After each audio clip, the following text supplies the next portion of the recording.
บ่เฮ็ดหยังนอกจากตัดใจในวันนี้อ้ายมีคนใหม่น้องก็ดีใจน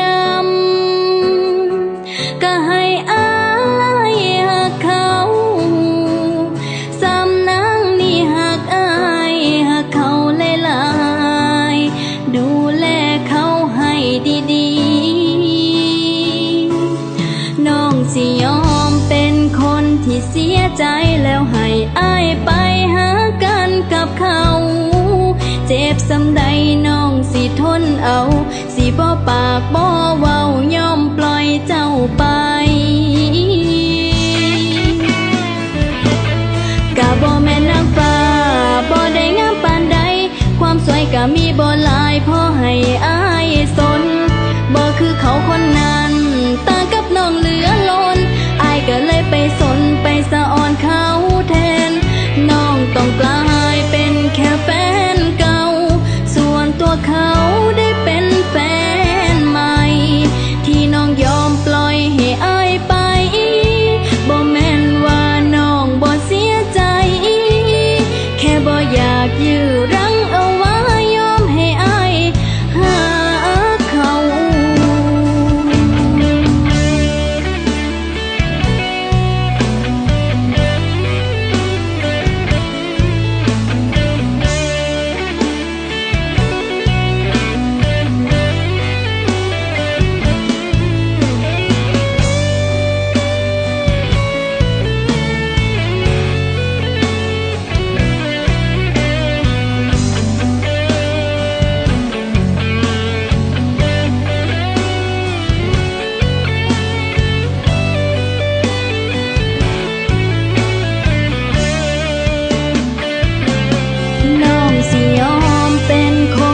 เสียใจแล้วให้อ้ายไปหากันกับเขา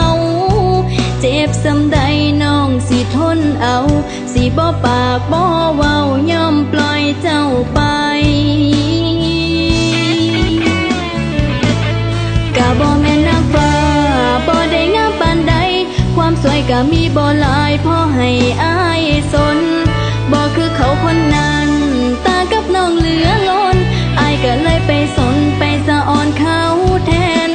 น้องต้องกลายเป็นแค่แฟนเก่าส่วนตัวเขาได้เป็นแฟนใหม่ที่น้องยอมปล่อยให้อ้ายไปบ่แม่นว่าน้องบ่เสียใจแค่บ่อยากยื้อรั้งเอาไว้กะบ่แม่นนางฟ้าบ่ได้งามปานใด